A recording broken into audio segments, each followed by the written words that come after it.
Well, my friends, the truth has finally come out. Hey, guys, gals, and pals, Mr. Obvious here. And today, I want to talk about the Ohio 10-year-old abortion story that has been in the news. You may have heard about how Biden and other Democrats said that a 10-year-old girl was forced to cross state lines in order to get an abortion. Many conservative figures and media stations like Fox News and others questioned whether this 10-year-old child even existed in the first place. Today, we've got confirmation that this story is in fact true. However, what has been discovered about this story is absolutely shocking. But we're going to talk about this, folks, including record-breaking inflation. Oh yeah, highest in 40 years, as the CPI index indicates 9.1% inflation. This indicates that a coming collapse of the markets are probably on the horizon. Things are not looking good. Now, before we get into this, remember to smash a like button, subscribe to the channel, hit the bell icon for updates for future content, and if you like videos like this, please share them with your family and friends and on social media. And now, a word from our sponsor.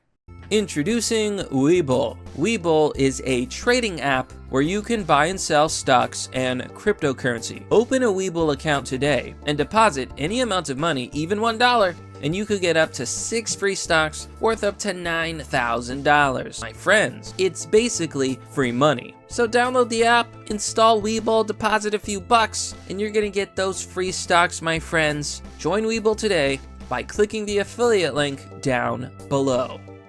And we're back. Alright, let's just jump right into it, folks. Here on Fox News, Ohio's 10-year-old alleged child abuser is Guatemalan illegal immigrant, according to an ICE source. Gerson Fuentes is accused of sexually assaulting a 10-year-old Ohio girl who later got an abortion. Now, there's a lot to break down here, folks. Number one, when Joe Biden mentioned that a 10-year-old had been forced to cross state lines to get an abortion, nobody knew what he was talking about. There was not any news stories, there was not a police report, and there was a lot of controversy over the statements. Now, we know why. Because allegedly, the man who committed this horrible atrocity was undocumented, aka an illegal alien who was not supposed to be in this country. So here the story says, an Ohio man has been charged with impregnating a 10-year-old girl who was forced to cross state lines to get an abortion. A story that garnered national attention following the Supreme Court's decision to overturn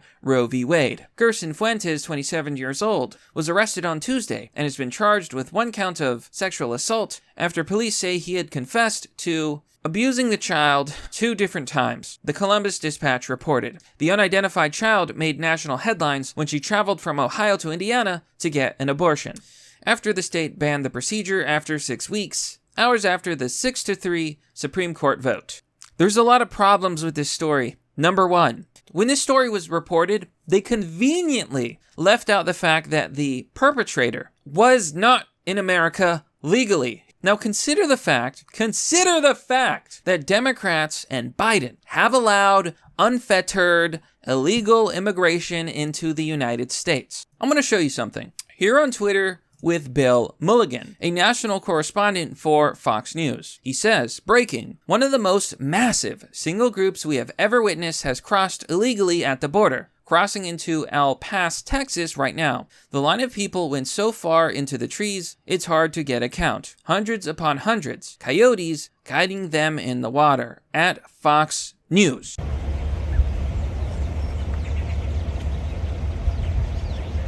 John. Yeah. All transmissions, make sure. That dude in the middle of the... Yeah, the coyotes are in the middle. Yeah.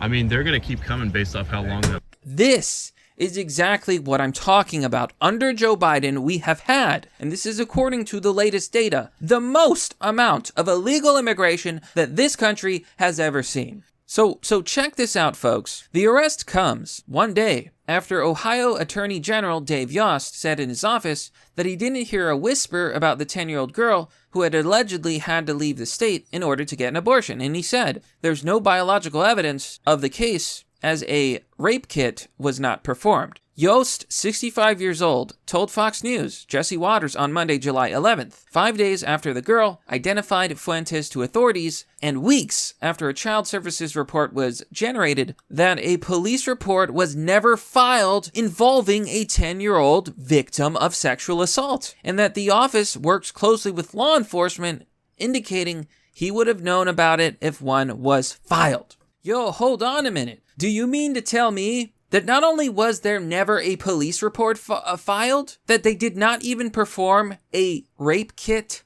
Why? Why does it feel like this story had nothing to do with Ohio or Roe v. Wade and had everything to do with covering up an inconvenient truth? Imagine had a police report been filed. Well, we would know that the perpetrator was an illegal immigrant. Democrats support illegal immigration. They support open borders. This would have never happened if they had actually taken border control seriously. Democrats caused this, and then Democrats use this victim in order to push their own agenda. It makes me sick to my stomach. So let's make one thing clear. Ohio supports abortion in cases of medical emergency. Ohio's laws support this 10-year-old girl getting an abortion because the pregnancy is considered a health risk to the 10-year-old girl because she is too young to give birth. Now, they're claiming that Ohio's 6-week, I believe it's a heartbeat ban, is the reason that this child had to cross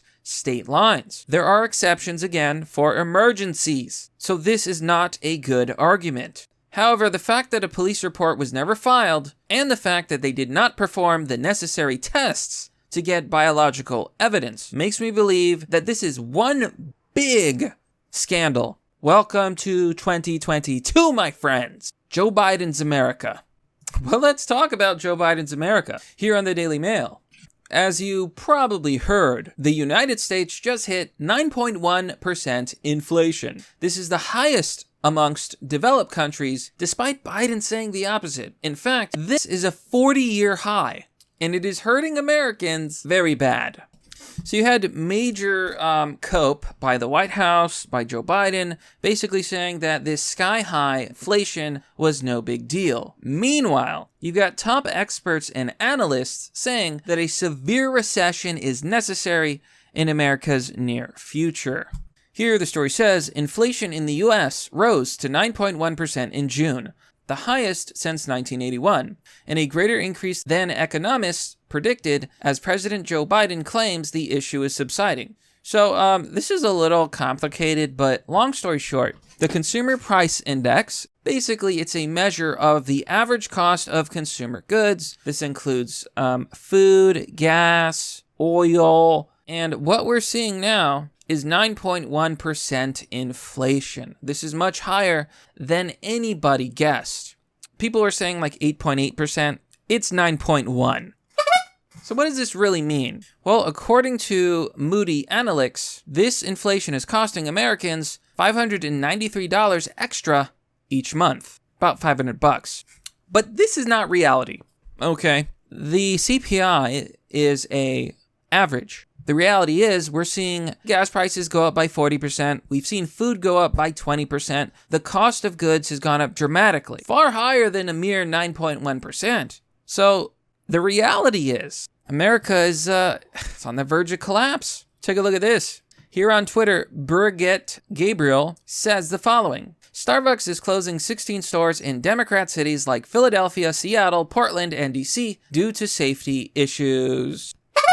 Well, gee, I wonder why that could be. Democrat cities are falling apart. They're hit the worst. Okay, I believe gas prices in California are still at like $7, $6. Absolute insanity. I'm going to show you the following story. These are the 15 richest counties in America. California and Maryland have the most households earning over $100,000 a year. And 5 of the wealthiest counties in the United States are all bordering Washington, D.C. This is a story which I saw, and at first glance, you wouldn't really think that it's a big deal. America has places that are expensive to live in, but 5 out of 15 exist in Washington, D.C. suburbs? Well, gee.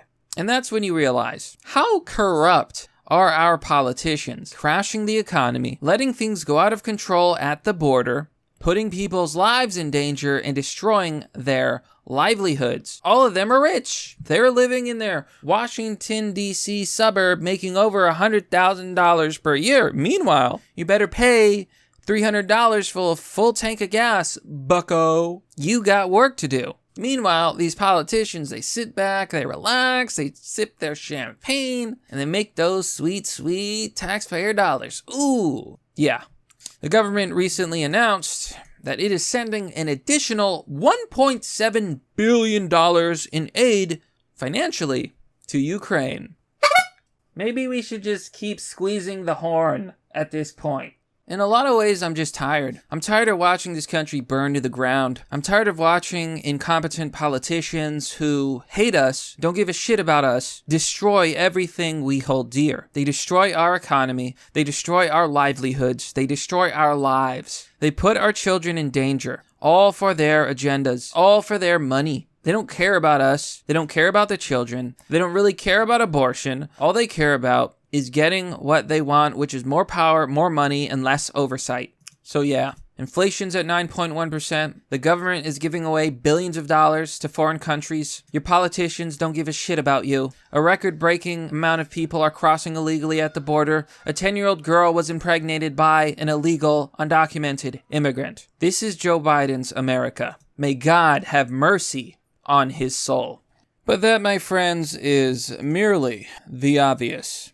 Well, that's all for now, folks. What do you think about this story? Let me know by commenting down below in the comment section. As always, support the channel by joining me on Patreon or Subscribestar, as this channel is currently supported by viewers like you. Anyways, thanks for watching, folks. Have a wonderful day, and I'll see you all next time.